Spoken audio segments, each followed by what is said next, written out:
सादर नमस्कार प्रिय मित्रों, आप सभी का स्वागत है हमारे ज्योतिष पंचांग दर्शन में। मैं आचार्य पवन शुक्ला कार्तिक महात्म आज का 5वां अध्याय आपके समक्ष। बोले श्री लक्ष्मी नारायण भगवान की जय। नारद जी कहते हैं कि हे ब्राह्मण, कार्तिक मास में कोई अन्य सुंदर व्रत बताइए जिसके करने से मनुष्य का कल्याण हो और धनदायक हो, शुभ फल प्राप्त करने वाला हो। तब ब्रह्मा जी ने कहा कि हे नारद पुत्र, विधिवत जो परम पवित्र और पापनाशक नक्त व्रत है उसको मैं आपको बताता हूँ। ये व्रत सौभाग्यशाली स्त्रियों को अवश्य ही करना चाहिए। नारद जी ने ब्रह्मा जी से प्रश्न किया कि हे ब्राह्मण, उस व्रत की विधि और समय क्या है और उसे कब करना चाहिए। ब्रह्मा जी ने कहा कि हे पुत्र,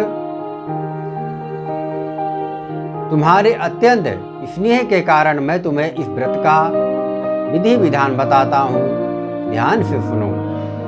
आश्विन शुक्ल पूर्णमासी को प्रातःकाल उठकर शौच आदि से निमित्त होकर किसी सरोवर, नदी, तीर्थ संगम, प्रयाग, गंगा, यमुना आदि क्षेत्र में नदी में जाकर अथवा घर में ही स्नान कर कर स्वच्छ होकर भगवान का स्वच्छ मन से ध्यान करें, भगवान को स्मरण करें और व्रत का संकल्प लें। फिर ये कहें कि हे जगत के स्वामी, हे कर्ता, आप मेरे पति की रक्षा कीजिए, मेरे संतान की वृद्धि कीजिए। ये मंत्र पढ़कर सूर्य को प्रणाम करें और सुंदर वस्त्र आभूषण धारण करें।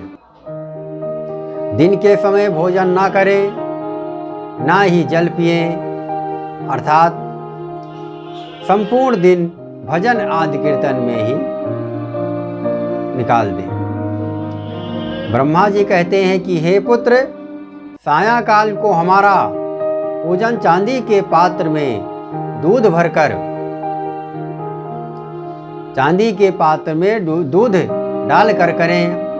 सोना, चांदी, तांबा, मिट्टी की हमारी मूर्ति बनाई, उसको लाल वस्त्र पहनाएं और विधि पूर्वक हमारा पूजन करें और चांदी के पात्र में रखे हुए दूध को सोने की मथानी से मथें और साथ ही ये प्रार्थना करें कि हे ब्रह्मा जी, मुझे भोग आदि के लिए गौ प्रदान करें, मेरी संतति को बढ़ाओ और मेरे पति को धन दान से युक्त कर दो और चिरंजीवी बना दो। बहुत से दास और दासी हमारे गण हों। इस प्रकार से ब्रह्मा जी से प्रार्थना करें। इसके पश्चात ब्राह्मण को भोजन कराएं और कुल के वृद्धों तथा बड़ों का आशीर्वाद लें और उन्हें भी स्वादिष्ट भोजन कराएं और स्वयं भी भोजन करके तृप्त हों। ये आश्विन शुक्ल पूर्णमासी को ब्रह्मा जी का नक्त व्रत कहा गया है।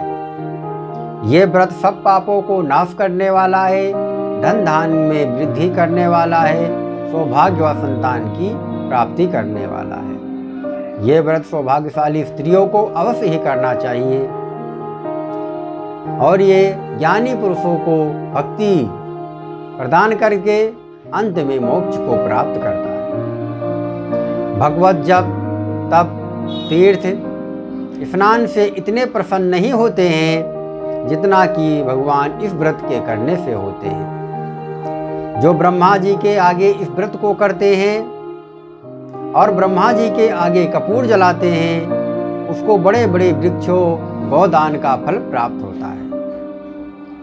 तथा उसके कई कुल वैकुंठ लोक को प्राप्त करते हैं और उन्हें मनवांछित फल की प्राप्ति होती है। जो स्त्री इस दिन व्रत का दान करती है, वस्त्र का दान करती है, वे कपड़ों के सूत के तारों की संख्या के बराबर अनेकों गुणा पुण्य की भागी होती है। जो गहनों का दान करती है उसको ब्रह्मलोक प्राप्त होता है। जो स्त्री हृदय से ब्रह्मा जी का रूप और मुख से ब्रह्मा जी का नाम लेती है, माथे पर निर्माण धारण करती है, वह सदैव पतिव्रत ही रहती है। इस प्रकार से आश्विन शुक्ला पूर्णमासी को स्नान पूजन, ब्राह्मण भोजन, वृद्धजनों का पूजन और सायंकाल को ब्रह्मा जी का पूजन करती हैं और ब्रह्मा जी से प्रार्थना करती हैं कि हे ब्रह्मा जी, ये व्रत मैंने आपके निमित्त किया, यदि इसमें किसी प्रकार की त्रुटि रह गई हो तो उसको आप पूरा कर देना। जो इस कथा को पढ़ता अथवा सुनता है उसको अश्वमेध यज्ञ का फल प्राप्त होता है। ये 5वां अध्याय इस प्रकार से है। आप सभी का कल्याण हो। सादर नमस्कार। धन्यवाद।